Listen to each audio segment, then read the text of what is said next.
सुब्हानक ला इल्म लना इल्ला मा अल्लमतना इन्नका अंतल अलीमुल हकीम। अऊज़ु बिल्लाहि मिनश शैतानिर रजीम। बिस्मिल्लाहिर रहमानिर रहीम। रब्बि शरह ली सदरी वयस्सिर ली अमरी वहलुल उक़दतम मिन लिसानी यफ़क़हू क़ौली। रब्बी ज़िदनी इल्मा। दुरूद पाक पर शौक़ सर हुई। अल्लाहुम्मा सल्लि अला सय्यिदिना मुहम्मद व अला आलि सय्यिदिना व मौलाना मुहम्मद अफ़ज़ल सलावातिका बिअदद मालूमातिका व बारिक व सल्लिम अलैहि। बिस्मिल्लाहिर रहमानिर रहीम। व अम्मल जिदारु फ़कान लिग़ुलामैनि यतीमैनि फ़िल मदीनति व कान तहतहु कंज़ुल लहुमा व कान अबूहुमा सालिहा फ़अराद रब्बुका अन यब्लुगा अशुद्धहुमा व यस्तख़रिजा कंज़हुमा रहमतम मिन रब्बिक व मा फ़अल्तुहु अन अम्री ज़ालिका तअवीलु मा लम तस्ति अलैहि सबरा। व अम्मल जिदारो हर चिदा दीवाल फ़काना पसुदा लिग़ुलामैनि द पार दो अलकानु यतीमैनि ची यतीमानानु फ़िल मदीनते पखार द अंताकिया की वकान तहतहु अव्वलान दिरी दीवालना कंज़ुल लहुमा खजाना दई द पारा वकान अबूहुमा सालिहा उपलार दई यौनेक सड़े फ़अराद रब्बुका पस इरादा उकड़ा रफ्स्ता अन यब्लुगा दा चोर सीधा द्वाड़ा अशुद्धहुमा ज़्वानई खपलिता व यस्तख़रिजा दा चरौबा सीधा द्वाड़ा कंज़हुमा खजाना खपला रहमतम मेहरबानी दा मिन रब्बिका द तरफ दरफ्साना व मा फ़अल्तुहु न दिकड़े मा दाकार अन अम्री द खपल तरफना पखपल चाहत पंदे ज़ालिका दा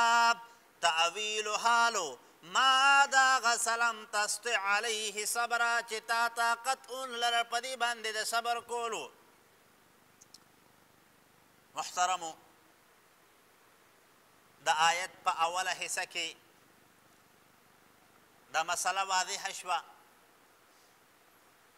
चे दाग माशुमानो अगा देवाल मकसद द हगई द खजानेओ चे हज़र अलैहिस्सलातु वस्सलाम दा देवाल उखीजो और सही को ददख के देवाल इस्लाह उकड़ा और ददी प बदल के पदख के खार के दचा न मजदूरी और पैसे वान गस्ते न चिद्दग कार उनकल मूसा अलैहिस्सलातु वस्सलाम मतवी दादी वली उकड़ल न द आगे हिकमत और इल्लत वर्त हज़रत अलैहिस्सलातु वस्सलाम बयानी अगा हिकमत और इल्लत दादे चिदा यतीमानान दी और ददई प्लार जी कमदन हगा यौनेक सड़ेओ दई प्लार यौनेक सड़ेओ न ददक की प्लार ददक के नेकवाली पवजा बंदे अल्लाह ताला ददई ददक की यतीमानान व दमाल हिफाजत कई न उलमा लिखी वही तवस्सुल जी कमदन हगा पदे सरा साबितीगी खा मसला जी कमदन हगा द वसीली और द तवस्सुल पे साबितीगी जैसे चल कीगी यौ प्लार मौजूद न दे खुदा प्लार द आमाल सालिहा प बरकत पंदे अल्लाह से कई दद बचो जी कमदन हगा द माल हिफाजत कई सही शवा दद बचो द माल हिफाजत कई अल्लाह ताला वकान अबूहुमा सालिहा न उलमा लिखी वही तवस्सुल बिज़वातिल फादिला दा बिल्कुल जायज़ थी अदा द अहादीसना द पैगंबर अलैहिस्सलातु वस्सलाम द सहाबाओं जी कमदन हगा दा मनकुल लिखा दा मनकुल्ली लकसरे उमर फारूक रजी अल्लाह अन्हु चे कला दद प दौर खिलाफत के बारान न कीदो न से चले को حضرت عباس سے بھی کمدن حق راوست چې دا د پیغمبر علیه السلام ترو د رسول الله مبارک ترو راوی غوښتو په یو میدان کې ودرو او دعا غواړي چې الله ستا د محبوب پیغمبر د ترو د حضرت عباس سے په وسیله دا سوال کو الله په مونږه الله په مونږ باران وکړه. نو توسل بالذوات الفاضله دا جایز دی، خو لیکن داسې سوال چې کمدن هغه د قبرونو نه دی پکار، نور چې کمدن هغه د اولیاء حق دي، د اولیاء کرامت ته حق دي، مونږ یې منو. خبره مو دین تراله. نو بهرحال سره یو مسله خو چې کمدن هغه تېنه دقه ثابته شوه. ورپسې فاراد ربک ان یبلغا اشدهما. دویمه مسله ذکر کیږي فاراد ربک ان یحفظ کنزهما، دا چې الله تعالی د دې دا خزانه بالکل محفوظ وساتي. ځکه علما لیکي وایي په دغه دور کې چې دا کم خلقو د دغه علاقې، نو دغه خلق چې کمدن هغه د یتیمانانو د مال ته د ټینګي نو، او دا یتیمانان چې کمو نو دغه یتیمانانو ته د خپل خزانې متعلق علم نو، دوی ته پته نه وه. د دغه خزانې یو وصي چې دغه سړي ته چې کمدن هغه د یتیمانانو پلار وصیت کړو چې څه چلې زما دا بچي چې کمدن هغه واړه دي په دې پلان کې دی چې ما هغه د مال د سونې او د چاندۍ دا خزانه را دفن کړې ده، چې کله زما دا بچي رالوی شي نو وصیت مې دا دی چې زما دې بچو ته به دا خزانه چې کمدن هغه دا به ورکول کېږي. نو وصیت علما لیکي چې دا چې کمدن هغه په شریعت اسلامي کې وصیت له اعتبار شته، خو وصیت له به اعتبار کېږي په څه کې؟ د ثلث مال کې، د مال په درېیمه حصه کې به وصیت ناپیزېږي. خبره مو دین تراله. خو لیکن یو مسله دا ده چې وصیت بسې د وارث دپاره چې کم شوي هغه وصیت په نه ناپیز کېږي. یو سړي ته په وراثت کې څه میلاویږي نو که د هغه دپاره چې کمدن هغه دا چې کم سړی وصیت کوي چې زما دې زوی ته پکې دومره ورکړي، نو دغه وصیت شریعت وایي چې ناپیز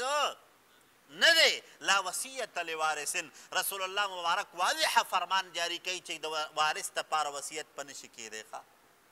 اوس تاسو به وایي چې ثلث مال څه ته وایي، د مال درېیمه څه ته وایي. نو علما لیکي وایي لومبۍ خبره چې کله دا سړی وفات کېږي، او چې وفات شي که نه نو لومبۍ د ده چې کوم د کفن دفن انتظام دی دا به د ټول مال نه اول وکوي. نن خو زمونږ خلق څه کوي؟ د مړي کټ لا پروت یو په ویش کاش باندې لګیا شي دا پکې ستا او دا پکې د ده او دا پکې د ده، حالانکې سره لومبۍ د ټول مال نه چې کمدن هغه د دغه میت کفن او دفن سره دا لازمي دی، دا پکې لازمي دی. صحیح شوه؟ بیا په دغه میت باندې چې کومه قرضه ده هغه قرضې به تېنه ورکول کېږي. هغه قرضې به تېنه ورکول کېږي. زمونږ خلقو ته چې پته ولګي که نه، هغه یو سړی وفات کېدو نو بچو ته وایي راځئ بچو کاغذ او بالپن راولئ، زه چې کمدن هغه درته څه وایم ښه. نو ډېر په خوشحالۍ باندې چې ده د بابا چاته پیسې میسي نو هغه به راته نو یو ته وایي زما دې پلانکي ته چې کمدن هغه 15,000 دي مثال کے طور پر، دې بل ته مې 2,000 دي، دې بل ته مې چې کمدن هغه 3,000 دي، او دغسې هغه یو چې کمدن هغه ورته بیان که دی ښه په مزېدار او ښه په خوشحالۍ باندې لګیا دي لیکل کوي نو، او خوشحالېږي چې د یاره یو نوټ پکې نور هم سیوا کېږي، نور هم چې کمدن هغه پکې څه شی سیوا کېږي. نو وایي بچې دا اوس وی دا پاڼه بل طرف ته واړوئ، اوس وی درته هغه وایم چې کمې پیسې په ما باندې دي، هغه دې بچو اواز ورکوي د بابا مازغه اوس کار پرېښوده ښه اوس وی د بابا مازغه کار نه کوي، دا وی پکې ملي کوي، دا وی دی خو یې چې کمدن وي ګډې وډې وایي ښه. صحیح شوه؟ حالانکې لومبۍ په ده باندې د ده کفن دفن، دویم چې کمدن هغه د قرضې د دې نه بعد چې کم مال پاتې شي که نه هغه به بیا د وارثانو په مابین کې تقسیمیږي، هغه به 3 حصې شي، 3 حصې به شي، په درېیمه حصه کې به وصیت ناپیز شي او دغه 2 حصې چې کمدن هغه دا به وارثان تقسیموي. خبره مو دین تراله. شریعت اسلامي چې کمدن هغه د وراثت دپاره یو جامع قانون چې کمدن هغه ذکر کړی دی، خو زمونږ خلق پې عمل نه کوي، صرف اوري یې صرف اوري عمل پې نه کوي ځکه سره شریعت اسلامي د وراثت کې د هر یو سړي چې کم د هر یو چې کم هغه د میت اقربا رشته داران د دې ټولو پکې لحاظ ساتل شوی دی خو په شرط د دې چې عمل پې کوو که نه عمل پې کوو زمونږ خلق صرف اوري بس په یوې اوري او په بلې وباسي په یوې اوري په بلې وباسي نو بهرحال سرې مسله چې کوم نه هغه دا ده چې اراد ربک ان یبلغا اشدهما نو علما لیکي وایي دغه وصیت کوونکی چې ونو دی په دغه ټایم کې موجود نه و دی دغه ټایم کې موجود نه و بیا وروستو چې کوم نه هغه سرې کیدای شي چې دا وصیت کوونکی را پیدا شوی وي نو لہذا په دغه ټایم کې الله تعالی اراده وکړه چې د دوی دا خزانه او د دوی دا مال محفوظه وساتي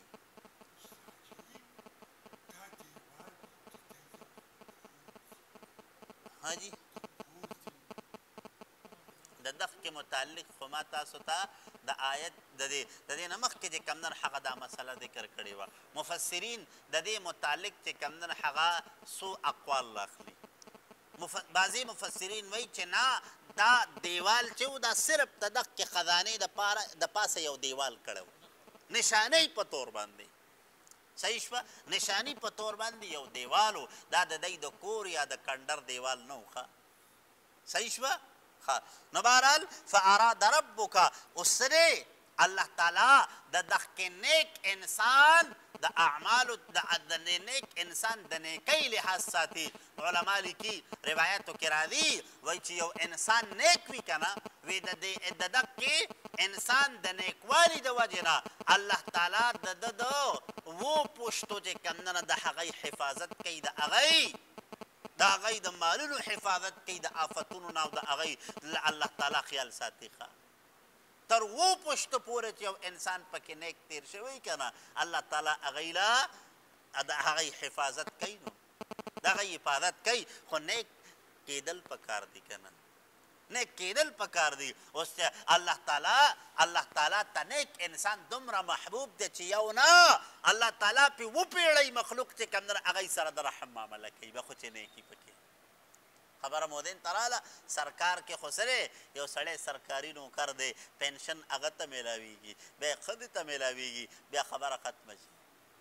بیا په اولاد کې که چېرته څوک چې کوم نه هغه د معذوری یا چې کوم نه هغه داسې وي چې هغه پکې کونډی یا چې کوم نه غیر شادي شدی نو هغه ته خو لیکن شریعت اسلامي د الله تعالی قانون ته وګورئ یو انسان نیک دی که نه نو د هغه تر و پشتو پورې الله تعالی د هغې د اولاد د هغې حفاظت کوي د هغه د دغه نیکۍ برکت هغې ټولو ته حاصلېږي خبره مودین تراله نو فاراد ربک پس اراده وکړه رب ستا ان یبلغا دا چې ورسي دا دواړه اشدهما ځوانۍ خپلې ته اوس اشدهما علماء کرام لیکي د اشد د مطلب څومره عمر دی څومره عمر دی نو زمونږ امام ابو حنیفه رحمه الله لیکلی دي وایي د اشد نه مطلب هغه عمر دی چې کم 15 کاله ژوند په دغه کې انسان په خپل پخه او په بد باندې پوهېږي بیا 25 سال چې کم نه هغه چې یو انسان عمر شي که نه نو دی په خپل خو په بد باندې پوهېږي نو که چېرته د 25 سال نه بعد هم یو سړي کې عقل نه راځي که نه نو وایي د ده نه بیا وروستو د عقل توقع ترې نه شي کېدی ښه څوک وایي چې نه د دې نه مطلب 18 کاله دی چې 18 کالو شي بعضې مفسرین پکې ذکر کوي وایي چې عمر یې صحیح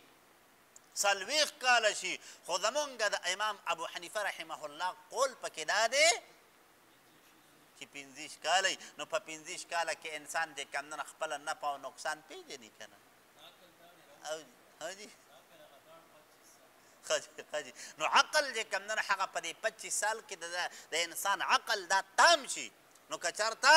یو سړی داسې ساده لوحي چې په 25 سال کې هم د ده چې کم نه هغه عقل لا نه شي نو بیا ده ته انتظار کول په ذل ښه دی په ده کې عقل بیا د دې نه بعد نه راځي صحیح شوه خجی فاراد ربک پس اراده وکړه رب ستا ان یبلغا دا چې ورسي دا دواړه اشدهما ځوانۍ خپلې ته ويستخرج دا چې راوباسي دا دواړه کندهما خزانه د دی رحمتا من ربک مهرباني د طرفه د رب ستا نه دا سره دا پیل چې مې کړی دی دا د الله تعالی مهرباني ده نو که چېرته مونږ وګورو که نه نو علما لیکي حضرت حضر علیه السلام درې افعال ذکر کړي دي لومبی د کشتۍ خبره چې وکړه که نه نو په کشتۍ کې څه چل وکړو نسبت یې ځان ته کړی دی اما السفینة فکانت لمساکین یعملون فی البحر فاردت ان اعیبها ما اراده وکړه چې څه چلی وکم عیب جنه کم نو د دې نسبت یې ځان ته وکړو په دې دویم کار کې قتل د ماشوم چې کم دی که نه نو په دې کې فاردنا کې چې کم نه هغه څه اشاره وکړه ځان ته او د الله ذات طرف ته او په دې کې صرف چې کم نه هغه د الله تعالی د رحمت طرف ته اشاره کوي ځان یې ورسره ذکر نه کړو صاحب د تفسیر بیضاوي وایي په دې کې نقطه دا ده چې حضرت حضر علیه السلام د کمال ادب اظهار کوي د کمال ادب اظهار کوي هغه سره چې لومبی کار چې کم دی عیب جنه کول د کشتۍ دا مطلق شر دی نو د دې نسبت الله ته نه کوي خپل ځان ته کوي صحیح شوه او دا اخیرنی کم کار چې دی که نه نو دا مطلق خیر دی نو د دې نسبت ځان ته نه کوي چاته کوي الله ته کوي او دا دویم نمبر چې کم پیل قتل د ماشوم چې دی که نه نو په دې کې یو جهت ته شر دی او بل جهت ته خیر دی جهت ته شر دا ده چې قتل کول د دې ماشوم او جهت ته خیر دا دی چې الله تعالی د دغه ماشوم په بدل کې نیک اولاد ورکول دا خو جهت ته خیر دی چې دغه کار ما سوا د الله نه بل څوک کولی نشي صحیح شوه نو لهذا د دغه کې څه چلې وکړو جهت ته شر نسبت ځان ته وکړو چې څه چل مې وکړو دا ماشوم مې قتل کو او جهت ته خیر نسبت الله ته وکړو چې الله به د دې په بدل کې نیک صالح اولاد ورکړي ښه په خبره باندې پوه شوئ که ناسې ما چې کم نن هغه ځان له سر خوږ کړو ښه جي رحمتا من ربک رحمتا مهرباني ده من ربک د جانب د رب ستا نه وما فعلته نه دی کړی دا کار عن امری په خپله اراده باندې حضرت حضر علیه السلام دلته کې څه کوي یو زبردسته نقطه ذکر کوي وما فعلته عن امری دا کار ما په خپله اراده نه دی کړی او ما ته پته هم نه وه چې دا سري د الله حکم دی نو الله حکم دی ما ته د الله تعالی د طرف نه نو معلومه دا شوه حضر علیه السلام مرته دا ووي چې زه عالم بالغیب نه یم په غیبو باندې پوهېږم نه دا الله حکم راته دقې شوی و د وحي په ذریعې سره راته دا پیغام را کړی شوی نو چې څه د الله حکم هغه مې کړی دی چې څه د الله حکم هغه مې کړي دي نو صحیح شوه نو علما کرام لیکي رحمتا من ربک د ربک نسبت چاته حضرت موسی علیه السلام ته چې شوی دی نو دا شرافتن شوی دی ښه صحیح شوه شرافتن نو وما فعلته نه دی کړی دا کار ما عن امری په خپل اراده باندې بل بامر الله بلکې د الله په حکم مې کړی دي د الله په حکم باندې مې کړی دي ذلک دا تأویل حالو ما د لم تستطع علیه صبره چې تا طاقت ونه په دې باندې د صبر کولو که چېرته صبر دې کړی وی نو بغیر د دغه سوال نه به مې درته ردې دا حقیقت بیانو خو صبر دې ونه کنو صبر دې ونه کنو نو علما کرام لیکي وایي چې کله دا خبره وشوه که نه نو حضرت موسی علیه السلام ورته وایي حضرت ما ته خو لږ نصیحت وکړه ما ته لږ نصیحت وکړه ستا زه چې کوم نه هغه ستا د علم استفاده خو مې دومره ونه کړې شوه خو خیر نصیحت راته وکړه نو هغه ورته څه وایي حضرت حضر علیه السلام ورته وایي علم حاصلوه خو د خلقو ته د خولو دپاره نه د عمل دپاره د عمل دپاره چې کوم نه هغه علم حاصلوه او بله خبره ده وایي تر کومې پورې چې د یو خبرې حقیقت درته نه معلوم که نه نه څه چل وکړه ظاهر حال ته چې کوم نه په هغې باندې صرف اعتراض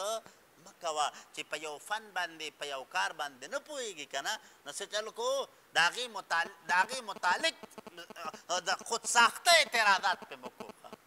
خودساخته اعتراضات پې مه کوو ځکه سره هغه استاد معلم هغه به درته تدریبا چې کوم نه هغه حال بیانوي خو لږ سړه به خورې ښه غونته کې سړی به خوري نو علما کرام لیکي قانون چې کم دنه هغه تېنه دا ثابت شو چې څه چل به کې بې ځایه سوالات چې کم دنه هغه د معلم نه نه دي پکار او بل چې تر کومې پورې هغه موقع او محل د سوال نه راغلی که نه نو بغیر د موقع او د محل نه سوال هم مکو که نه صحیح شوه دا مسله خو چې کوم نه هغه ذکر شوه بیا ستاسو په ذهن کې به خبره راځي چې آیا حضرت حضر علیه صلات والسلام ژوندی دی او که وفات دی صحیح شوه دا چې کوم نه هغه یو مسله مختلف فیه مسله ده خو لیکن عام طور سره د دغې دپاره یو علامه قاضي ثناء الله پانیپتي رحمه الله تفسیر مظهري کې چې کوم نه هغه دا خبرې راغستې ده هغه وایي یو خو چې کوم نه هغه دا ده چې کله حضرت حضر علیه الصلاة والسلام د عام طور سره خلق وایي چې حضرت حضر علیه السلام او حضرت الیاس علیه الصلاة والسلام مې دا دواړه څه دي دا دواړه ژوندي دي دا دواړه ژوندي دي دا د صوفیاو قول چې کوم نن هغه دغه دی اگر چې قرآن مجید کې الله تعالی چې کوم نن هغه ارشاد فرمایي چې سره مونږه د یو انسان د پاره همیشه په دې دنیا کې باقی پاتې کېدو فیصله نه ده کړې الله تعالی په دې دنیا کې یو انسان هم باقی نه ده پاتې کړی د قرآن مجید آیت دی نو د دې آیت نه دا مسله ثابته شوه چې حضر علیه الصلاة والسلام څه چې یو انسان هم ژوندی نشته وفات شوی دی پیغمبر علیه الصلاة والسلام ارشاد فرمای یو ځل چې کوم نن هغه رالی صحابه کرامو ته وی ای صحابو وی ما ته ستاسو چې کوم نن هغه شپه وښودلی شوه نو څوک وایي چې د دې نه مطلب د معراج شپه ده او څوک وایي چې نه مطلقا پیغمبر علیه الصلاة والسلام به طور تمثیل ذکر کوي چې د نن نه 100 کاله بعد دا چې کوم خلق نن په دې ځمکه باندې ژوندي دي که نه نو وی د نن نه 100 کاله بعد به په دې کې یو هم ژوندی نه یو هم ژوندی به نه ټیک شوه نو تاسو که ګورئ که نه نو 100 کاله چې کله پیړۍ بدله شي نو زمونږ خو اوس چې کوم نن هغه الله تعالی دې معافي وکړي چې کله چې کوم نن هغه د 50 نه اړېږي نو بیا ځان پسې خپې راښکي او بیا زمونږ خو خامخا هغه متل هم مشهور کړی دی که نه وایي چې د شپېتو شي نو بیا نو لهذا 100 کالو ته چې کوم نن هغه رسېدل خو ډېر مشکله ده که نه ډېر کم خلق وي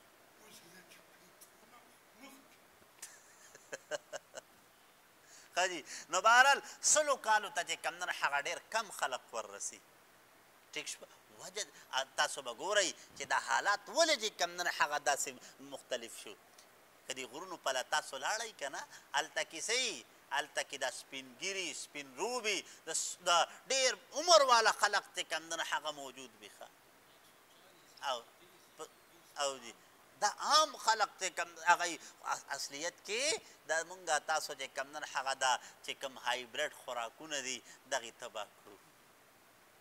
هر یو شی چې کوم نن هغه زمونږه ستاسو خوراک هایبریډ دی زمونږه ستاسو څښاک هایبریډ دی زمونږه ستاسو هر یو شی چې کوم نن هغه دا مصنوعي دی نو او بیا خصوصا در باندې دا بې موره بې پلاره چرګ در باندې وخورئ ښه اخته مونږ د خلقو ته سم کار ویلی دی سم کار ورته ویلی دی بس درست پخوا چې کله میلمه به رالی نو خلق په خوشحالېدل وي چرګ به یې نن هغه چرګ به یو ناشنا یو لوی د اعزاز او د اکرام شی به صحیح شوه نن خو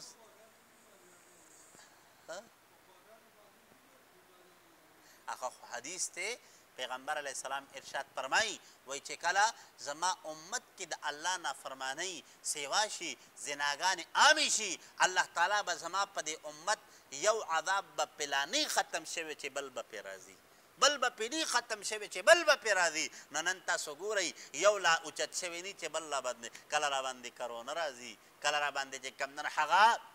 سیلابونه راځي کله را باندې چې کوم نن هغه د څارو دغه راځي کله را باندې چې کوم نن هغه روزانه را باندې حکومت نوې نوې شی راغورځوي ښه هر څه چې کوم نن هغه یو آفت دی یو عذاب دی د الله الله دې زمونږ ستاسو حفاظت وکړي الله نو خلق دې ټول چې کوم نن هغه بل ته نسبت کوي وایي یاره د خلق وایي هغه دی حالانکې انسان له پکار دا دي توبه الله ته الله تعالی ته توبه رجوع الی الله چې کمنر حق پنن دور کې دا یو بنیادی امر دی چې الله ته راجی شمونږه تاسو الله به دا حالات خپل بدلی ځکه روایتو کې راځي وایي چې څنګه اعمال د دې انسانانو نه فرشتې چې کمنر هغه پورته الله ته پیش کوي د هغې اعمالو مطابق په الله فیصلې رالیږي هغې اعمالو نو زمونږ ستاسو د اعمالو مطابق فیصلې دي نو کله چې کمدن هغه چې سحر را پاسې یو ناشنا خبر به اورې پلانکې شی په دوره باندې شو پلانکې شی په دوره باندې شو صحیح شوه نو لهذا دا هر څه زمونږ د اعمالو فیصله ده نو بهرحال خبره مې درته دا کوله چې عام علما وایي چې حضرت حضر علیه الصلاة والسلام چې کوم محدثین دي هغه وایي حضر علیه السلام مفاد تر دغې احادیثو نه ثابته ده او چې هر چی صوفیا حضرات تی نو دا غي د پاره یو بل حدیث تی وای چې کله پیغمبر علیه الصلاۃ والسلام د دنیا نه رخصتی وشو کنه نو یو سپینګره انسان رااله هغه چې کمنه هغه د خلقو په دی اوګو باندې د پاسه رااله ودرېدو او د خلقو ته تسلی ورکړي چې تاسو چې کمنه خفه کیږئ ما هر یو انسان مرګ له پیدا دی هر یو انسان مرګ له پیدا دی الله تعالی چې څه مصیبت راولي د دقې مصیبت په الله تعالی اجر درکوي تاسو صبر وکئ په دې حالات باندې چې کله لاړ که نه حضرت ابوبکر او حضرت علی وی دا حضرت حیدر علیه السلام دی نو جمهور محدثین چې کوم نن هغه د دې هم وایي جواب ممکن دی د دې هم وایي جواب ممکن دی چې آیا سره حضرت علی او حضرت حضر علیه السلام حضرت ابوبکر صاحب چې د حضرت حضر متعلق کوم اقول کړی دی که نه وایي کیدی شي چې دا د حضرت حضر علیه السلام هغه روحانی کیفیت وي چې لکه څنګه حضرت موسی علیه السلام او د امام غزالی ملاقات شو په عالم ارواح کې خبره دین تراله پوه نه شوئ ښه جي ښه خو لیکن یو قول فیصل چې کوم نه هغه پکې څوک کوي علامه قاضي ثناء الله پانی پتی رحمه الله لیکلی دي وایي حضرت مجدد رحمه الله چې وکړه نه وی هغه د الله په دربار کې سوال وکړه چې الله وی ما ته څه وکړه وی ما ته د حضرت حضر علیه السلام متعلق لږ بیان وکړئ چې آیا هغه ژوندی دی او که نه وفات شوی دی ویس چې دعا یې وغوښته که نه وی لږ صحت چې تېر شو حضرت حضر علیه السلام یې ورته مخامخ ولاړ دی نو مجدد هغه ترې نه تپوس کوي چې آیا ستا څه کیفیت دی نو حضرت حضر علیه السلام مې ورته بذات خود ووی چې زه او حضرت الیاس علیه السلام دواړه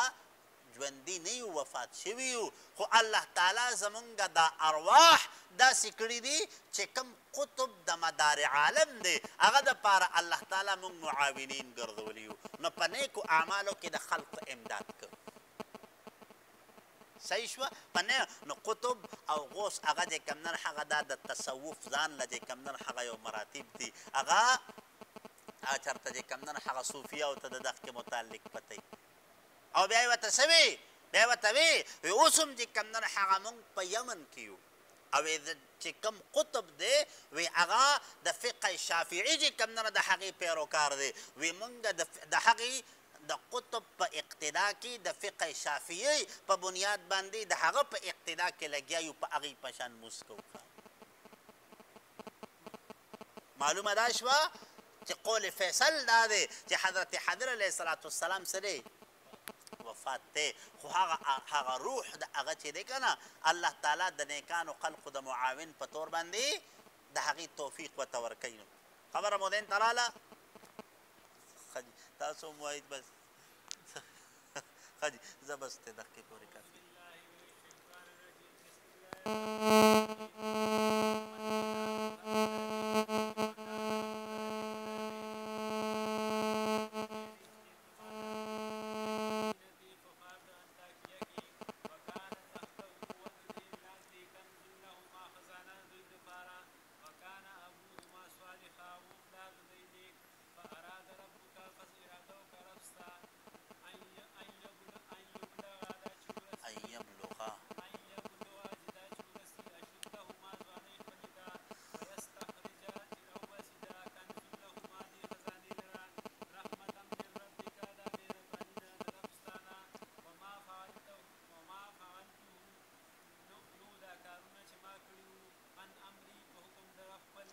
امری د خپل طرف نه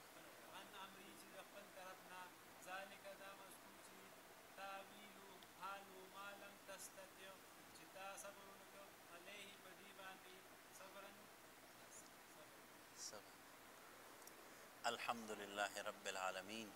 والعاقبة للمتقين والصلاة والسلام على خير خلقه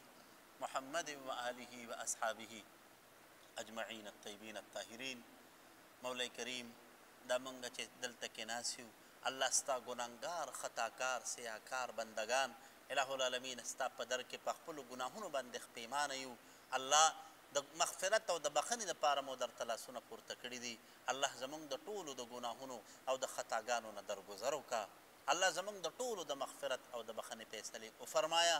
الله زمونږ ګناهونه خو که ډېر هم زیات دي، الله ستا د رحمت په مقابله کې زمونږ د ګناهونو هېڅ حیثیت نشته. الله د خپل رحمت په توفیل د خپل محبوب پیغمبر په وسیله باندې الله زمونږ د ټولو خطاګانې معاف کړه. الله مونږ ټولو سره د احسان او د کرم معامله وکړه. الله مونږ په هر حال کې تا ته محتاج یو، همیشه مو خپل در ته محتاج وساته. الله د شریرانو د شر نه، د حاسدانو د حسد نه، د ظالمانو د ظلم نه الله زمونږ د ټولو حفاظت وکړه. الله د مخلوق د شر نه، د مخلوق د ور در نه الله زمونږ د ټولو حفاظت وکړه. مولا کریم د دنیا او د آخرت د ذلت نه، رسوایۍ نه، غم فکر ناکاره زندګۍ نه الله زمونږ د ټولو حفاظت وکړه. مولا کریم د آفتونو د مصیبتونو